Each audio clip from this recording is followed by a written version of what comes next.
Приветствуем вас на канале Раиса Гориченко «Дача, сад, огород, цветы». Видео под названием «Что за ягоды вечной молодости вытеснили у нас виноград?» плюс рецепт эликсира жизни, вышедшее 7 октября 2021 года на нашем канале, вызвало особый интерес у наших подписчиков, зрителей, читателей групп в социальных сетях.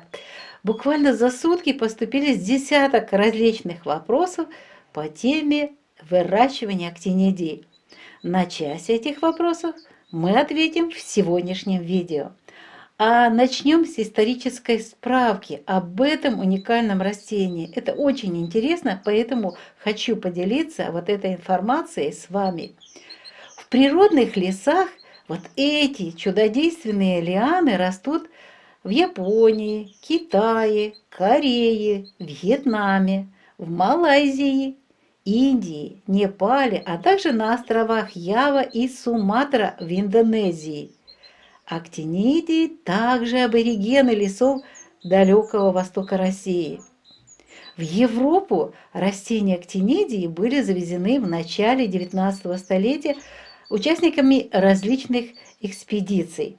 Естественно, это растение своей красотой, красотой лиан и листьев и ценными, тогда были небольшие ягодки. Вот это растение понравилось европейцам, ботаникам, селекционерам. И началась кропотливая работа над диковинным растением в различных питомниках различных стран Европы. Кстати, название актинидия впервые дал этому растению профессор ботаники Лондонского университета, член-корреспондент Парижской академии наук Джон Линдли в 1835 году. В европейской части Российской империи вот это растение стали выращивать как уже культуру, не просто для красоты, а как культуру в садах с 1874 года. В том, что сегодня у моего дома растут разные сорта актинидий, особая заслуга Ивана Владимировича Мичурина. В 1909 году биолог, селекционер Иван Владимирович Мичурин начал исследования, практические опыты с этим растением и до конца своей жизни трудился над созданием новых сортов актинидии. Его мнение мы уже в первой части высказывали. Самое главное, что он сказал, это растение будущего. И он угадал и видел эту историю будущего растения, потому что вот эти лианы скоро станут очень нужными для многих садоводов. В его трудах запечатлены работы, рисунки, записи по интродукции, акклиматизации, по разведению, по селекции и гибридизации актинидий. Сеянцев актинидии каламикта Иван Владимирович вывел такие сорта: ананасная Мичурина, крупная Мичурина, Клара Цеткин, а вот сеянцев актинидия аргота урожайная, ранняя и поздняя. С 1949 года над выведением новых сортов актинидий трудились уже селекционеры Павловской опытной станции Всесоюзного института растениеводства, который находится под Ленинградом, сейчас Санкт-Петербург. А в период с 1950 по 1958 год селекционеры Центрального ботанического сада Национальной академии наук Украины получили для селекционной работы семена и черенки 4 видов актинидий: каламикты, аргуты, пурпурной и китайской. Многолетний труд ученых, практиков, селекционеров дал солидный результат. Популярные сегодня сорта актинидий, которые растут теперь у многих садоводов и Украины, и России, и Белоруссии, и других стран ближнего и дальнего зарубежья. Вот такие сорта создали селекционеры Национальной академии наук Украины.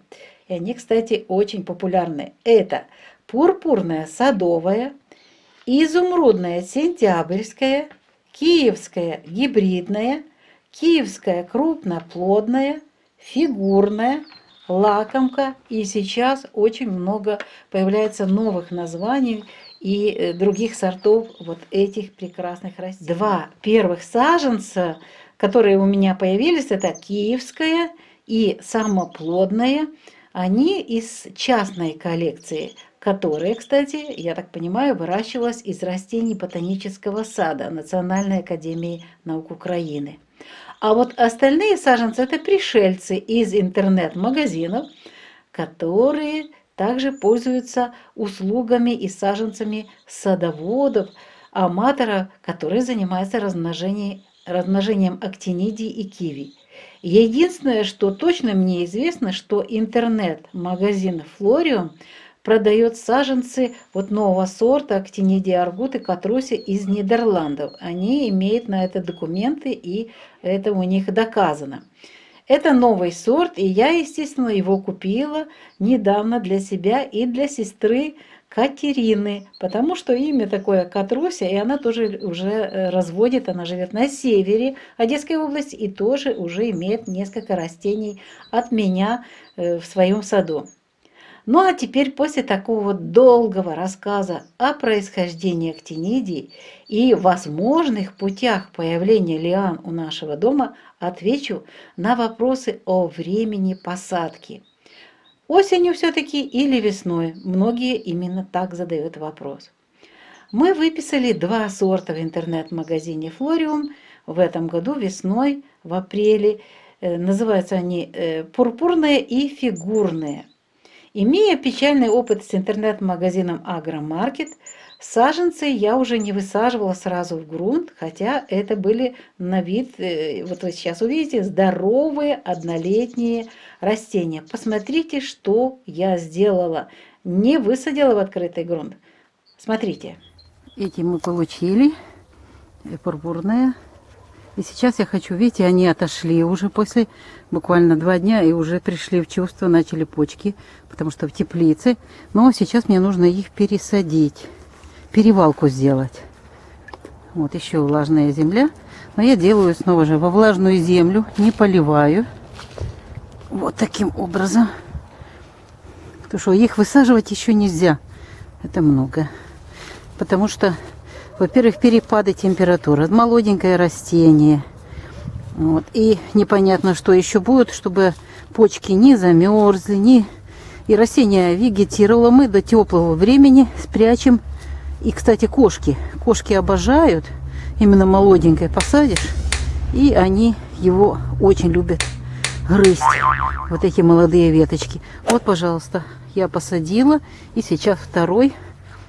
Вот это, чтобы не перепутать, я его подпишу сюда. Так, главное немного, чтобы было. Так, вот так вот. И еще один тоже высаживаю. То у нас была пурпурная, это фигурная. Очень красивая ягода. Вот, прекрасная тоже корневая система. Вот она. И влага еще есть. Переваливаем в большой горшочек. И влажную землю засыпаем. Это перевалка. Вот таким образом. И будет в теплице. Сейчас покажу, где мы будем прятаться пока в теплице. От кошек вот этот зеленые эти веточки. А теперь вот таким образом прячу, чтобы сюда не забрались кошки. Вот так вот сюда. И здесь буду переставлять, но сам факт, что я их буду закрывать. И здесь они будут дальше жить, и уже в момент полива буду поливать их. А пока у них влаги достаточно, земля влажная, и, естественно, достаточно там влаги всего, и питание здесь будет перемещаться до теплых времен, когда почва прогреется хорошо. В конце сентября я получила актинидию аргуту катруся. И вот что я снова сделала. Смотрите внимательно, это как очень мы получили, важно. Это у нас всего сентябрь, конец сентября мы получили актинидию аргута катруся. Это голландская. Вот смотрите, она прекрасная. Но она посажена в торф. И я вот уже сейчас дождалась момента, когда можно пересаживать. Я сейчас в знаке рак выбираю, видите, это все у нас наполнители. Органики тут нету. Для корней дальше жизни тут нету. Поэтому и высаживать в землю нельзя. Конец сентября. Зима будет очень сложная. И если я высажу, хотя они как будто бы одревесневшие, вот эти побежки, я просто-напросто могу потерять их. Поэтому что я делаю?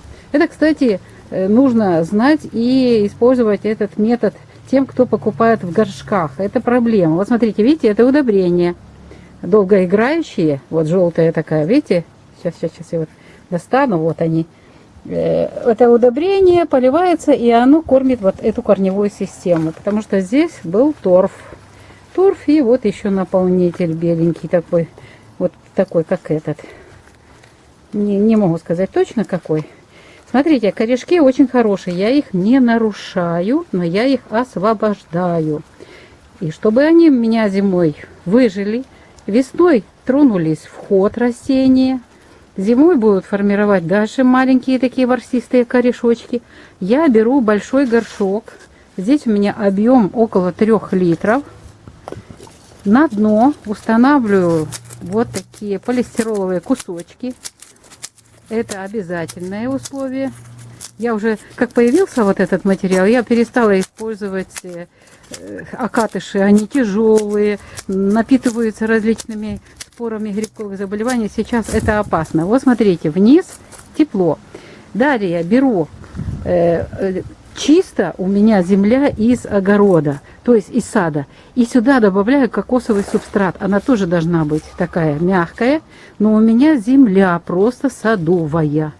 И теперь укладываю вот это растение, раскладываем все корешочки по всему периметру горшочка. И сюда, естественно, уже вот эту земельку, в которой есть питательные вещества.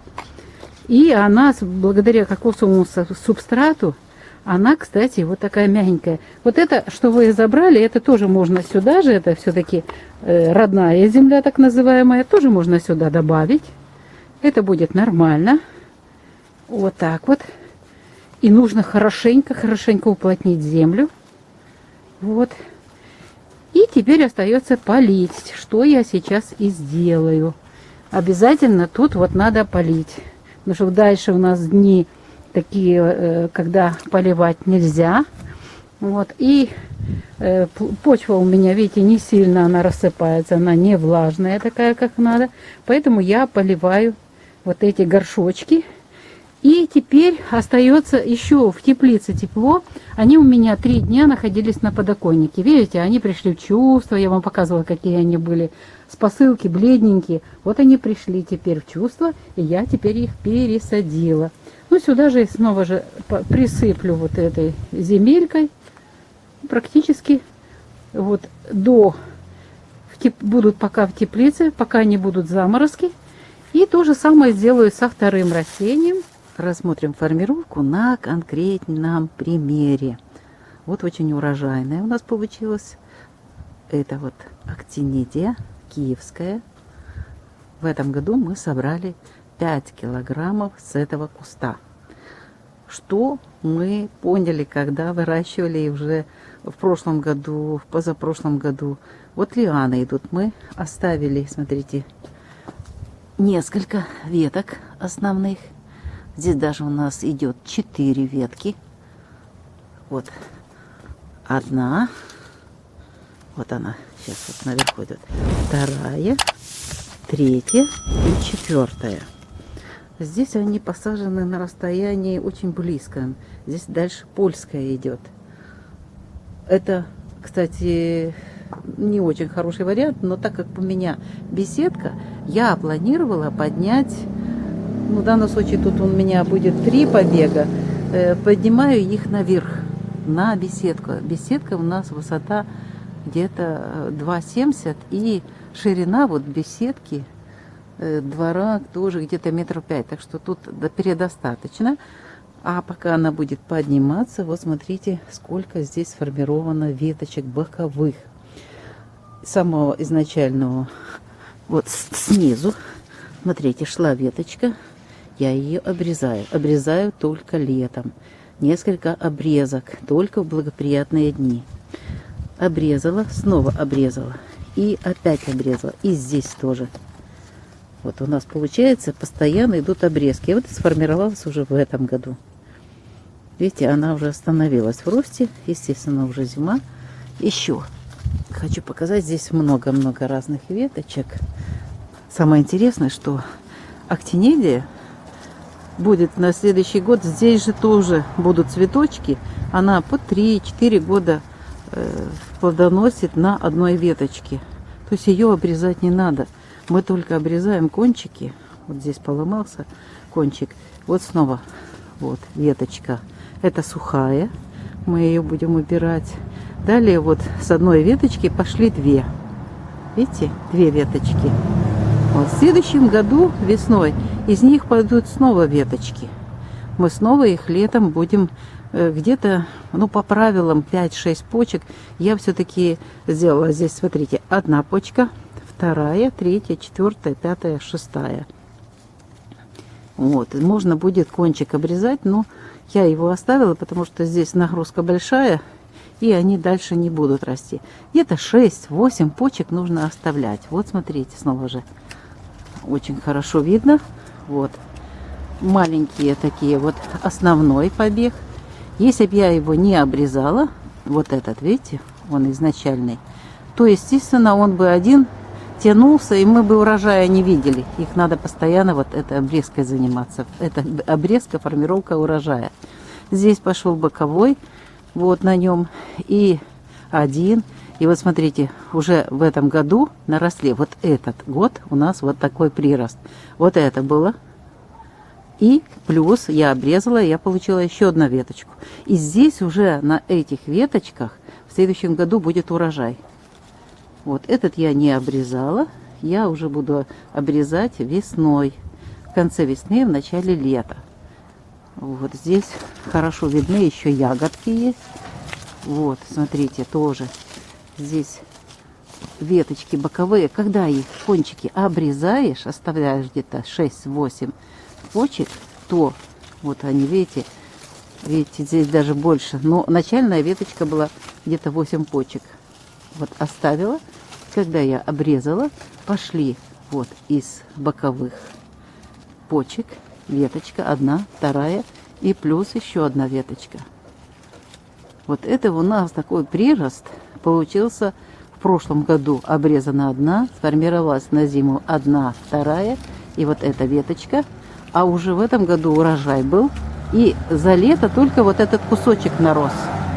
И этот кусочек тоже на следующий год будет урожайный. Здесь будет урожай и на этих вот побегах. Поэтому такой урожай. Обрезка очень важное дело для урожая. Можно много оставлять.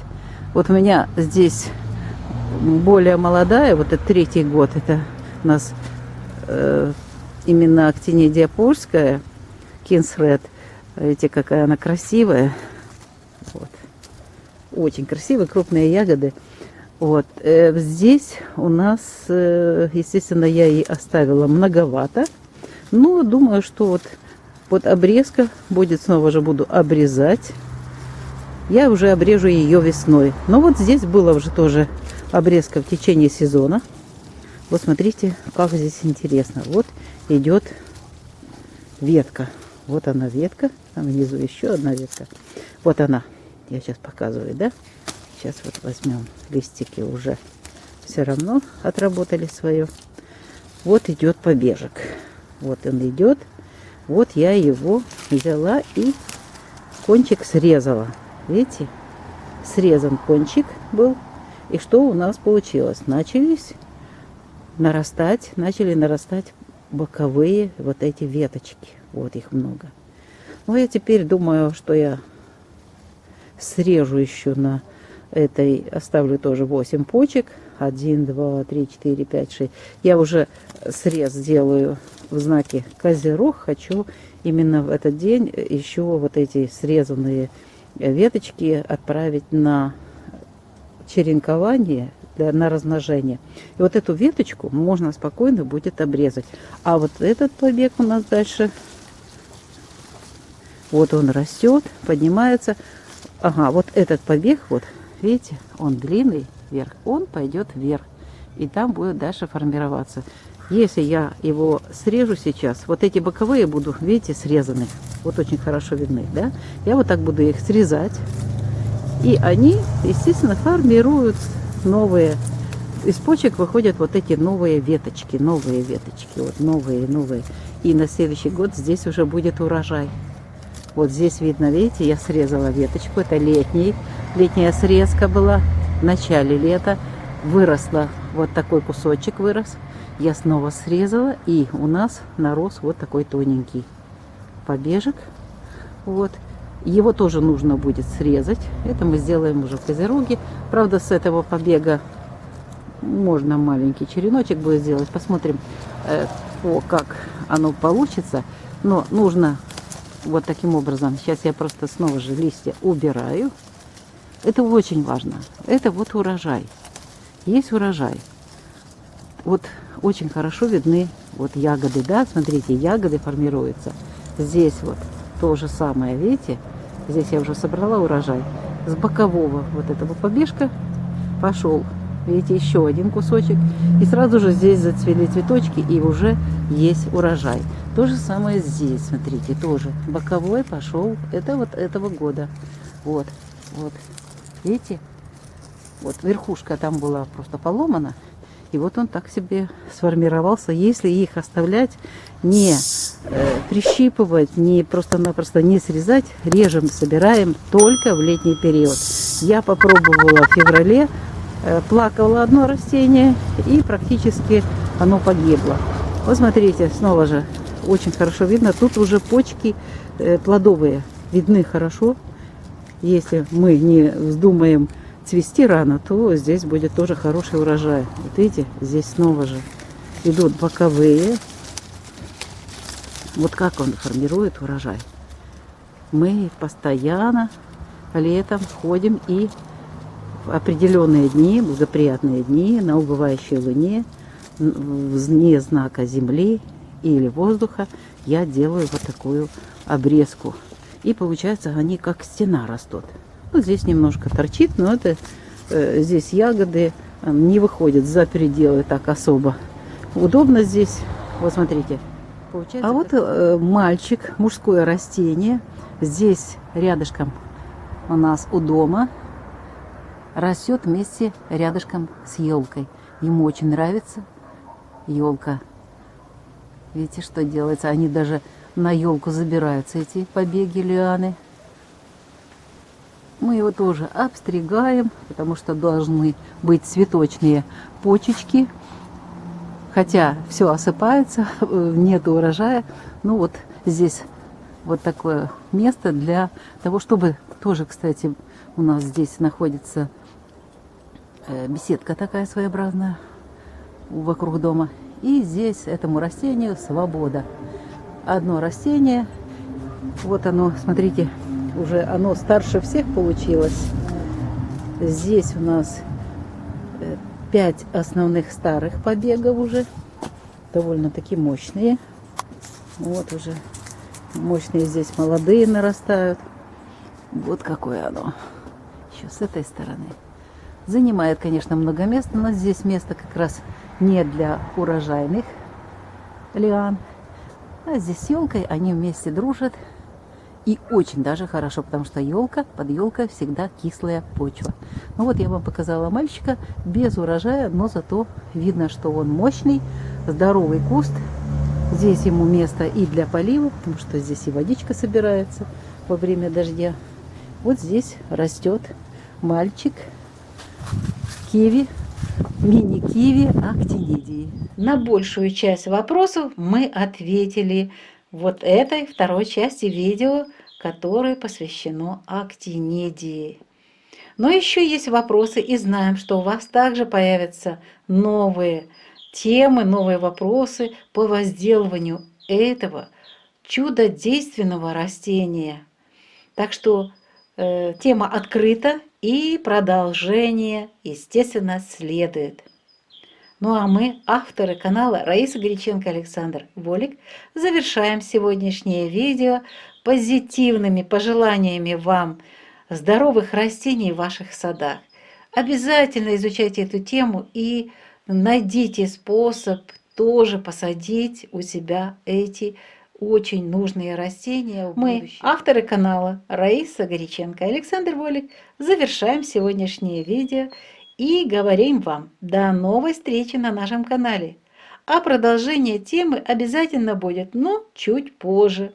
Благодатной вам погоды, здоровья вам и, естественно, новых здоровых растений, которые помогут вам удержать свое здоровье, свое состояние организма всегда в позитиве, в здоровом состоянии и подарить вам приятные моменты, когда это растение цветет, формирует ягоды и радует вот этими прекрасными лианами разноцветных листьев.